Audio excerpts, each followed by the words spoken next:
En avant pour le corrigé de l'exercice 1 du DS de ce matin. Donc la première question consistait à décomposer en irréductible le polynôme Q qui est noté ici. On vous donnait comme indication, mais ce qui était quand même facile à voir, que le polynôme Q admet au moins comme racine 0 et 1. Donc à ce titre, il est divisible par x facteur de x moins 1, c'est-à-dire il est divisible par x carré moins x. Et pour savoir ce qui reste, on fait la division euclidienne de Q par ceci. Donc on doit multiplier par x2 évidemment dans un premier temps pour obtenir donc x4 moins x3.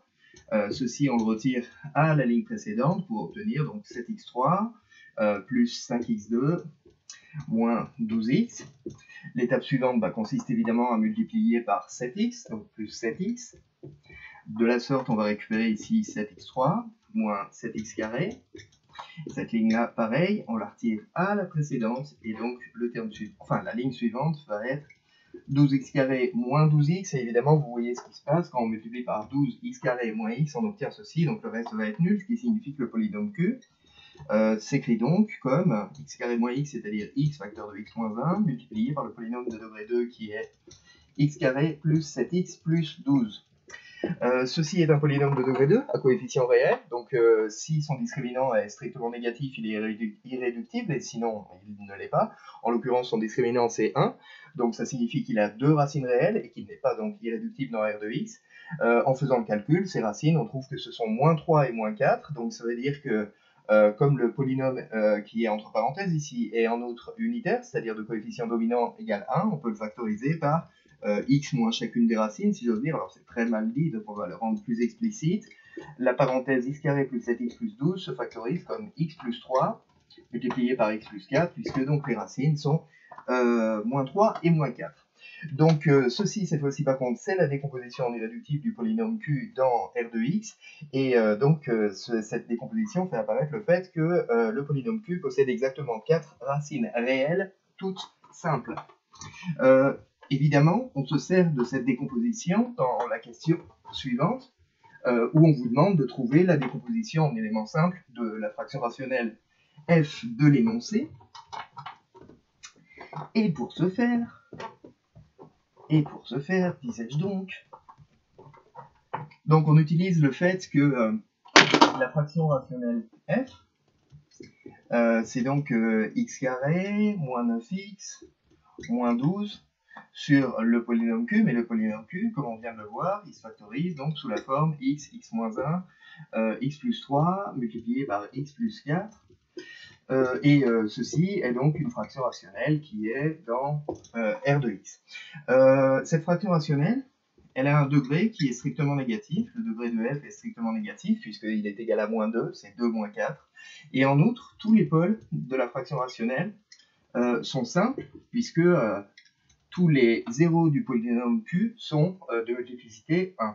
Donc tous les pôles sont simples, donc du coup on peut appliquer le théorème de la décomposition en éléments simples dans R de x pour affirmer qu'il existe 4 réels, A, B, C, D, donc il existe A, B, C, D appartenant à R4, tels que la fraction rationnelle f s'écrive comme A sur x plus B sur x moins 1 plus C sur x plus 3 plus D sur x plus 4. Pour trouver les valeurs de A, B, C, D, vous avez essentiellement deux méthodes. La première méthode, c'est la formule magique du cours, qui vous dit que le coefficient est donné par P de alpha sur Q' de alpha, avec les notations qui vont bien. Et l'autre méthode, c'est la méthode de multiplication-évaluation. Peut-être que cette fois-ci, justement, cette seconde méthode était plus rapide. De fait, par exemple, pour calculer la valeur de A, donc vous multipliez tout par x et vous évaluez en 0. Donc vous multipliez par x ceci et que vous évaluez en 0, vous obtenez A. Quand vous multipliez par x cette expression et que vous évaluez en 0, vous allez obtenir moins 12 sur moins 1 fois 3 fois 4, moins 12 sur moins 12, A égale 1. Donc on fait la même chose pour B, pour C, pour D, et on obtient A égale 1, B égale moins 1, C égale 2, D égale moins 2.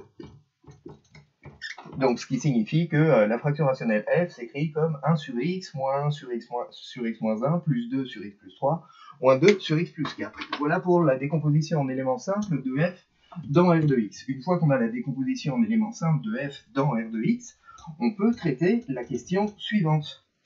La question suivante qui est le calcul d'une certaine somme Et évidemment, où intervient, dans le calcul de cette somme, notre fraction rationnelle.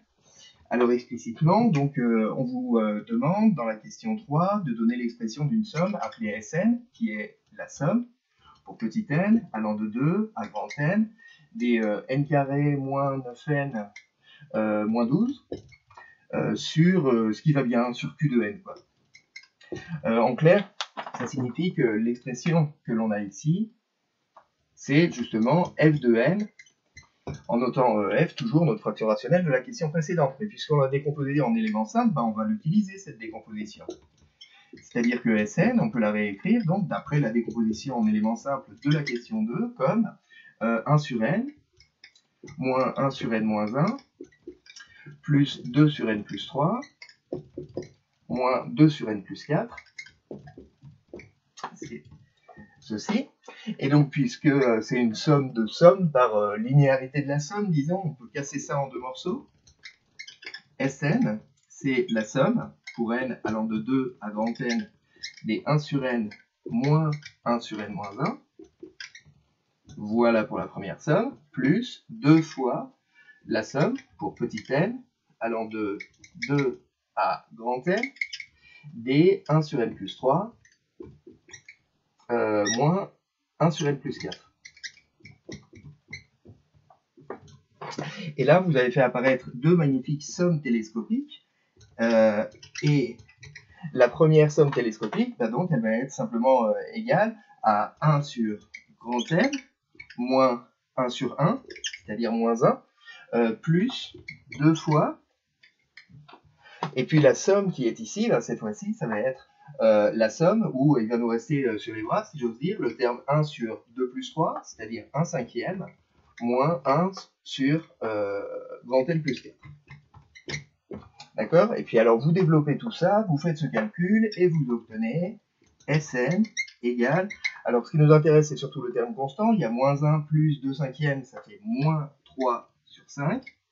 Et puis derrière, il y a donc ce qui reste, donc plus 1 sur n, moins 2 sur n plus 4. Et donc ceci, c'est l'expression de Sn. Pas la peine d'aller plus loin dans les calculs, ça allait bien. Ceci, c'est l'expression de la somme Sn pour tout entier n. Et lorsque n tend vers plus l'infini, c'est l'objet de la question 4, 1 sur n tend vers 0, 2 sur n plus 4 tend vers 0, donc Sn tend vers moins 3 cinquièmes, et ceci donc fournit la réponse à la question 4. Donc voilà pour cet exercice 1 du DS.